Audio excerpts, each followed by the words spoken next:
Baiklah, saya lanjutkan di pertemuan pertama untuk hari Jumat ya.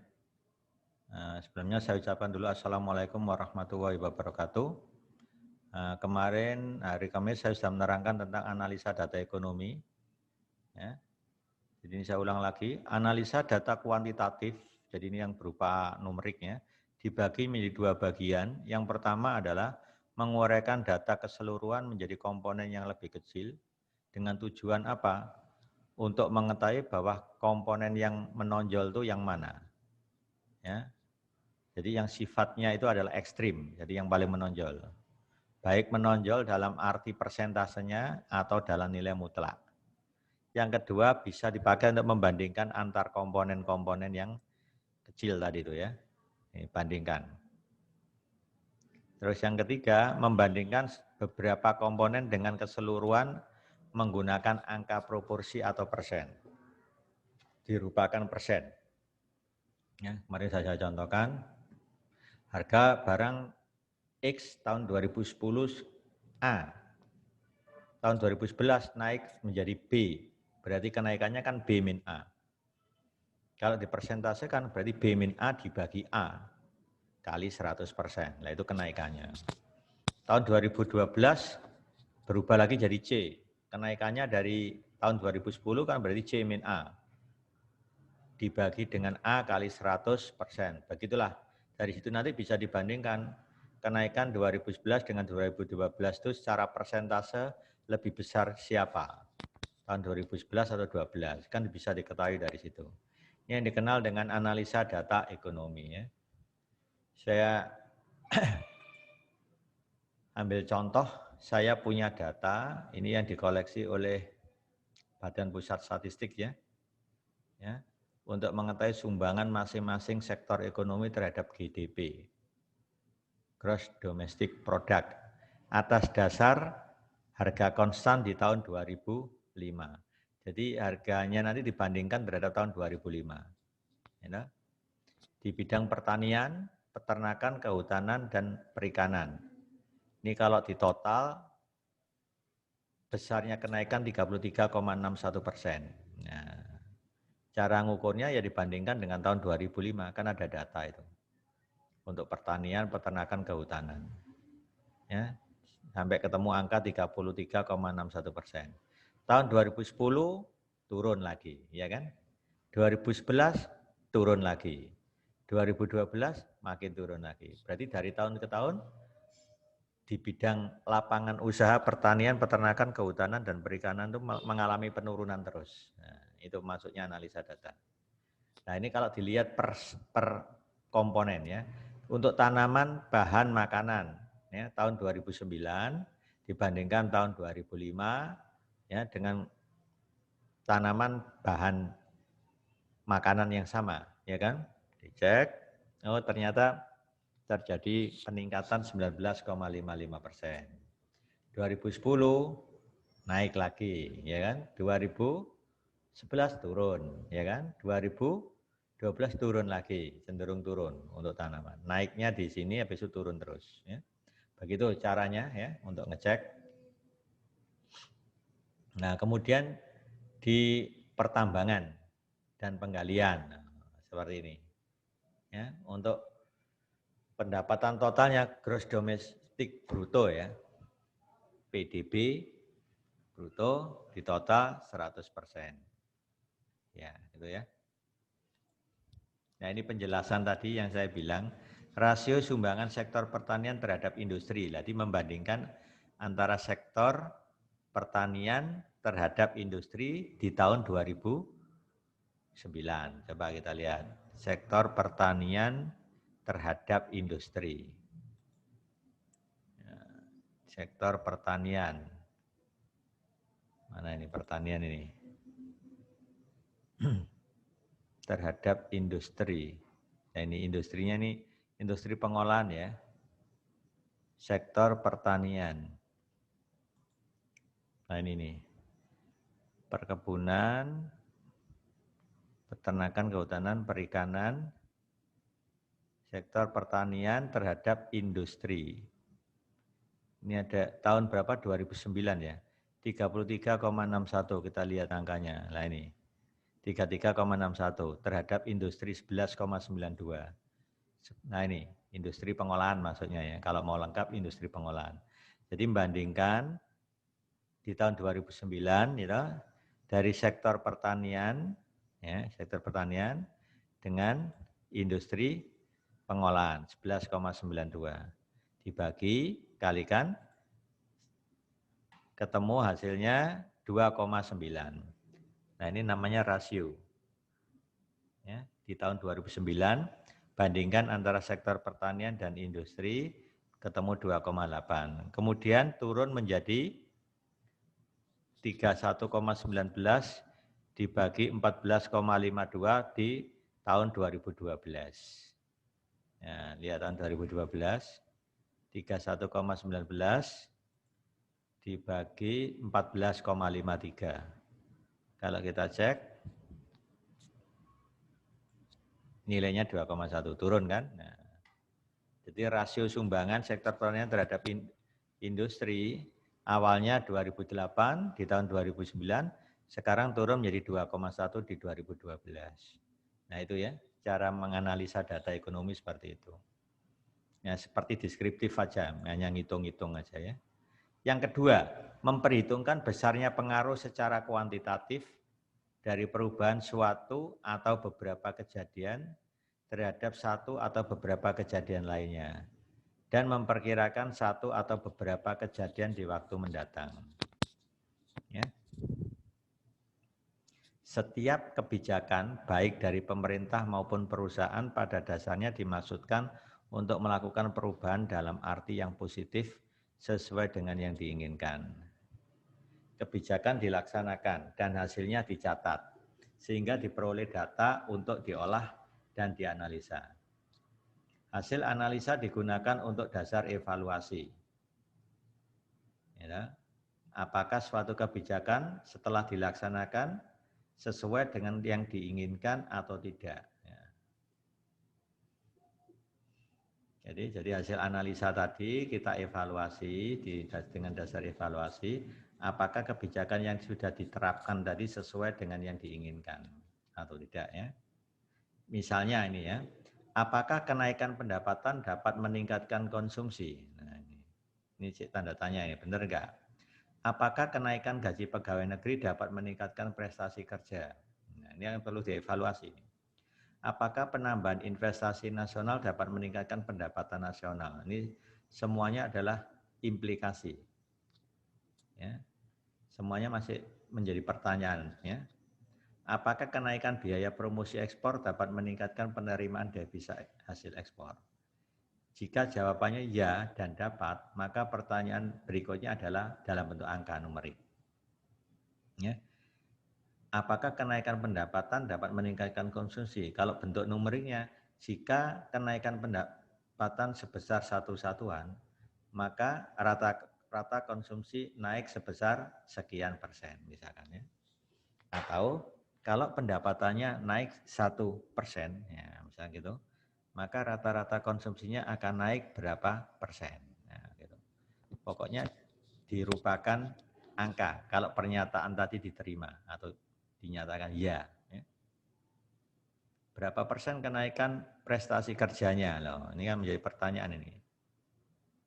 Apabila gajinya naik 1%, berapa persen kenaikan prestasi kerja? Loh, kan harus diukur ini.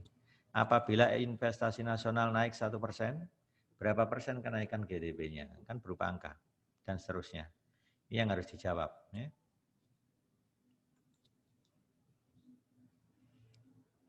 Ya, akhirnya kita dapat mengukur besarnya nilai prediksi. Ya. Ya, nilai prediksi berarti apa? Variabel responnya dalam hal ini. Kalau di regresi terapan itu variabel responnya. Besarnya nilai prediksi suatu kejadian yang dinyatakan dalam bentuk variabel, ya kan? Jika tahun depan diinvestasikan sebanyak 50 miliar, berapa miliar besarnya GDP? Ya. Nah, ini perkiraannya ya. Analisa semacam ini disebut analisa korelasi dan regresi. Analisa korelasi untuk mengetahui kuatnya hubungan linier antara dua variabel, ya, Kalau dua variabel namanya korelasi biasa, kalau lebih berarti pakai korelasi parsial. Ya, di regresi terapan sudah saya terangkan korelasi parsial. Ya, begitu ya. Kalau variabelnya lebih 3 ke atas, itu istilahnya koefisien determinasi parsial. Kalau diakarkan namanya koefisien apa? Korelasi parsial, namanya koefisien korelasi parsial. Itu akar dari koefisien determinasi parsial ya. Rumusnya pakai apa? Masih ingat rumusnya itu? Menggunakan apa? Jumlah kuadrat regresi. Misalkan gini, koefisien determinasi antara Y dan X1 jika X2 dianggap terkontrol atau tetap. Masih ingat simbolnya? Yaitu R kecil ya, kuadrat indeksnya Y1.2. Nah, itu rumusnya adalah JKR X1 syarat X2. Jadi variabel ekstranya X1, syarat X2, dari X2 sudah ada di dalam model, dibagi JKG X2. Ya, kalau nggak salah itu rumusnya. Tolong dicek lagi di regresi terapan. Ya. Di bab 2 kalau nggak salah itu ya. Ya, analisis data yang dianalisa apabila data yang dianalisa berupa data cross section, jadi bukan direct waktu ya, yang menggambarkan keadaan sewaktu-waktu, maka disebut analisa cross section. Kalau datanya diambil menurut periode waktu, maka dinamakan data time series. Perpaduan data cross section dan time series disebut data panel. Ya. Nah, ini yang dipelajari di ekonometrika seperti itu. Ya, jadi skripsi tentang data panel ini banyak kakak kelas Anda yang sudah mengambil penerapan regresi dengan menggunakan data panel. Ada yang responnya kontinu, ada yang responnya kategorik. Ya. Bisa Anda lihat di skripsinya nanti ya. Nah, hubungan antar variabel ekonomi. Ya, hubungan dua variabel seperti dinyatakan dalam persamaan 1.2 yang di atas tadi ya. Ada hubungan lebih dari dua variabel seperti dinyatakan sebagai berikut. Nah, ini variabel prediktornya sebanyak K, variabel responnya 1 yaitu Y. Ya, gitu ya. Nah, contoh pemakaian variabel X. Nah, konsumsi saat ini dari T, JT, dipengaruhi oleh pendapatan saat ini. Ya, misalkan satuannya bulan ya. Jadi apa? Konsumsi bulan ini dipengaruhi oleh pendapatan bulan ini dan konsumsi bulan lalu. Nah, ini namanya model variabel lag. Ya. Ya, jadi ini ada pengaruh CT dipengaruhi CT-1. Jadi bulan lalu itu masih mempengaruhi bulan sekarang. Konsumsi bulan lalu ya. Di samping pendapatan sekarang ya. Pendapatan bulan ini maksudnya. Ya, ada yang modelnya seperti ini. Seperti ini. Ya. X adalah kredit, Y adalah produksi perkebunan. Kredit itu diberikan 5 bulan yang lalu, baru panennya bulan ini. Nah, ya kan kreditnya pada saat kredit kan mulai dapat dana cair, diberikan pupuk kan sama bibit tanaman ditanam. Kan nunggu sampai panen. Setelah 5 bulan panen baru dapat hasilnya. Produksi perkebunan. Nah, modelnya jadi seperti ini. Jadi Y, T atau produksi bulan ini dipengaruhi oleh kredit 5 bulan yang lalu. Dengan error tentunya ya. Ini namanya model-model ekonometrik ya. Nah, konsumsi bulan ini dipengaruhi oleh pendapatan bulan ini dan konsumsi bulan lalu plus galat atau error. Begitu ya. Model 1.2 dan 1.7 disebut model satu persamaan dan hanya mempunyai pengaruh satu arah saja. Nah, ya. 1,2 sama 1 berapa? 7. Nah, 1,7. Oke, yang terdekat 1,7. Satu arah, pengaruh X terhadap Y. Ya kan? Modelnya satu arah. Ini pengaruh X terhadap Y, satu arah. Nah, kalau simultan apa? Bisa dibalik. Ya, contohnya kalau CT dipengaruhi YT, nanti bisa YT-nya pindah ke sini. YT dipengaruhi CT itu persamaan kedua. Itu sudah dua arah. Ya. Ini satu arah ini. Ya. Pengaruh X terhadap Y. Ya, Y terhadap J. Ini lag-nya ya, terhadap J. Ya, gitu. Ini satu arah. Ya, yaitu pengaruh X terhadap Y. Sedangkan pengaruh Y terhadap X tidak diperhitungkan. Ya, seolah-olah putus hubungan. Ya. Nggak ada pengaruh Y terhadap X. Dalam model ekonometrika, persamaannya lebih dari satu, yang dikenal dengan persamaan simultan. Dan diperhitungkan juga pengaruh timbal baliknya. Itu yang saya sebut model ekonometrika. Jadi lebih kompleksnya. Misalnya kenaikan konsumsi menyebabkan kenaikan produksi, ya kan? Kenaikan konsumsi menyebabkan kenaikan produksi. Contohnya, ini ada barang X ya, diproduksi oleh pabrik tertentu. Kalau konsumsi terhadap barang X itu meningkat, pasti produksi akan ditingkatkan. Kalau produksinya ditingkatkan, menyebabkan pendapatan karyawan ikut naik. Ya, hasil dari balas jasa produksi. Kenaikan pendapatan tersebut akan mempengaruhi konsumsi juga. Jadi ini membentuk link ya. Kalau digambarkan seperti gini, ya, seperti ini. Kalau konsumsi itu meningkat, berdampak produksinya ikut ditingkatkan. Produksinya bertambah, maka pendapatan karyawan juga akan bertambah. Kalau pendapatan karyawan ini bertambah, menyebabkan konsumsinya juga ikut bertambah. Begitu siklis. Ya. Hubungan timbal balik variabel ekonomi. Contohnya ini. Konsumsi pada waktu T dipengaruhi oleh pendapatan pada waktu T. Ini modelnya. Investasi pada waktu T lambangnya IT. Tingkat bunga investasi pada waktu T lambangnya RT. Hubungannya seperti ini. Ini namanya sistem persamaan simultan. Konsumsi dipengaruhi oleh pendapatan pada waktu yang sama. Pendapatan dipengaruhi oleh investasi. Pendapatan dipengaruhi oleh investasi. Ya kan? Investasi dipengaruhi oleh tingkat bunga investasi. Jadi kalau ditelusuri seolah-olah CT fungsi dari YT, YT fungsi dari IT, IT fungsi dari RT. IT fungsi dari RT. Sehingga kalau saya tuliskan CT nanti sebenarnya fungsi dari RT iya. CT fungsi dari IT juga iya. Begitu ya. Nah, namanya model persamaan simultan.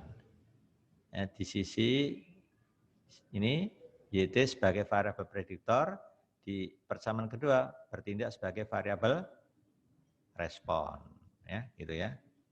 Di sini IT sebagai variabel prediktor, di sini IT menjadi variabel respon, begitu ya. Ini contoh-contoh apa namanya? Model persamaan simultan, ya. Nah, pemodelan ekonometrika itu meliputi model time series. Jadi datanya berurutan menurut waktu. Diperoleh secara berurutan, nggak boleh putus. Kalau minggu pertama, minggu kedua, ketiga, keempat, dan seterusnya. Bulan pertama, kedua, ketiga, keempat, ya. Sampai ke-12, nanti nyambung ke bulan ke-13. Bulan ke-13 itu masuk di tahun berikutnya kan gitu. Ya, jadi bulan itu bisa sampai bulan ke-100, ya, tinggal lihat tahunnya aja. Tahun 2010 12 bulan, tahun 2011 12 bulan lagi. Sudah berapa? 24 bulan yang bisa masuk. Ya. Dan seterusnya seperti itu. Kalau kita baca model time series ya. Ada model satu persamaan. Nah, ini fungsi dari X. Nah, ini satu persamaan. Y fungsi dari X tapi di sini ada kuadratik. Ya, ini fungsinya apa namanya? Eksponen ya. Nah, ini fungsi pangkat. Jadi B pangkat A kali B pangkat X. Ini modelnya A kali X pangkat B. Nah, ini model ordo B, artinya berpangkat B. Ini contoh model satu persamaan. Regresi berganda yang memuat lebih dari 2 variabel. Nah, ini kan lebih dari 2 variabel. Ada K variabel prediktor. Nah, ini ya. Ini lebih dari 2 variabel, ada X1, X2 kan? Maksudnya yang dimaksud 2 variabel itu variabel prediktornya. Dan ini dikenal dengan fungsi Cobb-Douglas itu ini. Ya, ada namanya sendiri X1, X2, Y, ada namanya. Fungsi Cobb-Douglas ya. Nah, contohnya apa? Pupuk, produksi padi. Y dipengaruhi oleh pupuk, bibit, luas sawah, curah hujan. Nah, contoh lain lagi, Y hasil penjualan dipengaruhi oleh daya beli, biaya advertensi, harga, impor barang sejenis. Ya. Ini contoh-contoh model satu persamaan, ya kan? Nah, kemudian ada model persamaan simultan loh, yang saya katakan tadi pengaruhnya timbal balik. Ya. Suatu model yang terdiri dari beberapa persamaan dan setiap persamaan terdiri dari beberapa variabel, ya kan? Maka dibedakan menjadi variabel eksogen dan variabel endogen. Jadi istilah variabel endogen eksogen itu ada di model persamaan simultan. Nanti kita bahas di akhir pokok bahasan ini ya. Ya. Jadi variabel endogen itu variabel yang ditentukan dari dalam. Ada variabel yang dipengaruhi oleh variabel eksogen. Jadi penulisannya variabel eksogen taruh di sebelah kanan, kalau endogen taruh sebelah kiri. Itu ya aturan penulisannya. Nah ini penjelasannya. Variabel eksogen adalah variabel yang nilainya ditentukan di luar model. Eksogen ya. Sesuai dengan kebijakan pemerintah. Sedangkan variabel endogen adalah variabel yang nilainya ditentukan di dalam model. Jadi kalau eksogennya diketahui sekian, berapa nilai endogennya gitu ya. Ya ini akibat adanya pengaruh variabel eksogen dan variabel endogen lainnya. Ya. Pengaruh dari variabel eksogen dan variabel endogen lainnya. Perhatikan model 1.10. 1.10 tadi, nah ini model 1.10 ini ya. Konsumsi dipengaruhi pendapatan, pendapatan dipengaruhi oleh investasi, investasi dipengaruhi oleh suku bunga investasi. Oke. Nah, ini model persamaan simultan. Ada CT, ada YT, ada IT, ada RT. Mana variabel eksogennya? Nah, kalau kita lihat CT, YT, IT posisinya ada di sebelah kiri. Sebelah kiri itu disebut sebagai variabel endogen. Nah, coba saya cek. Nah, CT, YT, IT. Sebelah kiri ini endogen namanya. Ya. Dari 4 variabel ini, yang tidak ada di sebelah kiri cuma RT. Berarti RT ini disebut variabel eksogen. Sekali RT-nya ketemu, semua ketemu. Coba lihat. RT ketemu dapat apa? IT. IT ketemu dapat apa? YT. YT ketemu dapat apa? CT. Nah, itu ya. Itu cara menganalisis model persamaan simultan, gitu ya. Ya, sudah itu pemahamannya seperti itu. Model ini bisa diperluas. Misalnya RT fungsi dari pinjaman luar negeri. Ya, dari tingkat suku bunga investasi tadi ya merupakan pinjaman luar negeri. Dalam hal ini pinjaman luar negeri yang merupakan variabel eksogen. Sedangkan RT kemudian menjadi variabel endogen. Nah, jadi nanti kalau ditambahkan di sini, ini ada lagi RT, fungsi dari pinjaman luar negeri. Mungkin kasih nama lambang apa VT misalnya. Ya, bisa begitu kalau diperluas ya dan seterusnya. Nah, terus ada istilah lagi yang penting, ini nanti yang masuk model persamaan simultan. Variabel eksogen bisa lebih dari 1. Nah, tadi eksogennya bisa lebih dari 1. Contoh di sini, ini variabel eksogennya cuma RT. Misalkan ada tambah lagi plus sesuatu, VT misalnya, saya tambah lagi plus beta 4 topi VT misalnya. Nah, maka variabel eksogennya RT sama VT. Nah, gitu ya. Pokoknya nggak muncul di sebelah kiri. Ya, bisa begitu. Ya. Variabel yang nilainya ditentukan lebih dahulu disebut sebagai variabel predetermined. Predetermined variable. Terdiri dari variabel eksogen dan variabel lag. Nah, namanya variabel predetermined. Nah, contoh yang dipengaruhi oleh CT-1. CT dipengaruhi oleh CT-1. Nah, ada kan tadi? Nah, itu variabel predetermined-nya itu adalah variabel lag.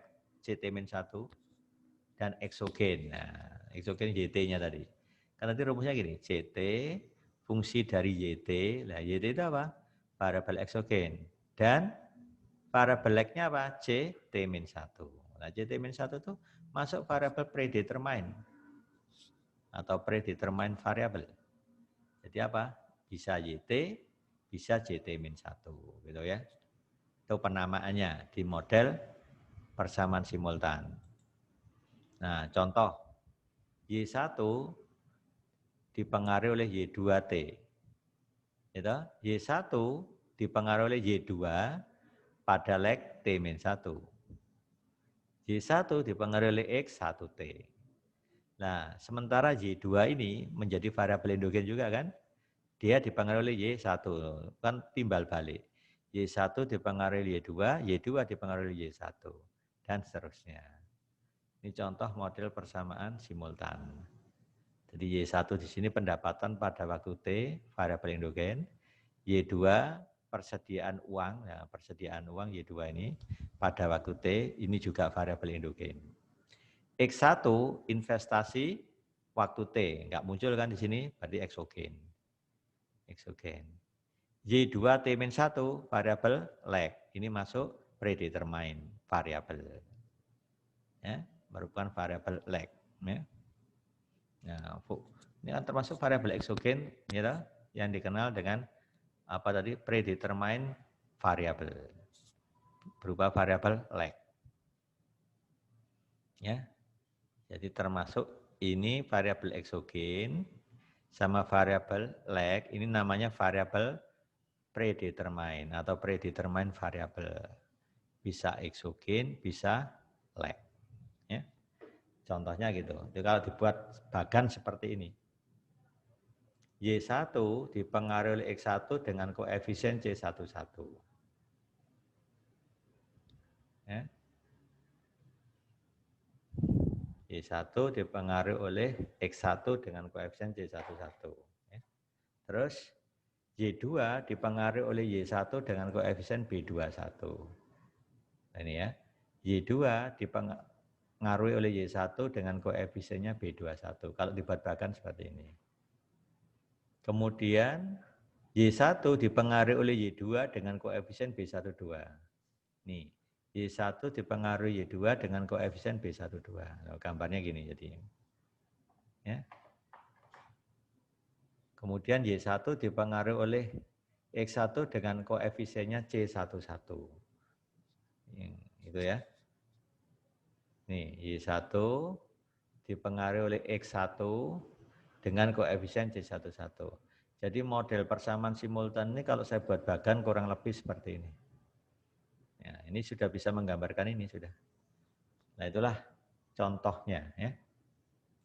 Kita lihat contoh 5. Ini yang lebih kompleks lagi.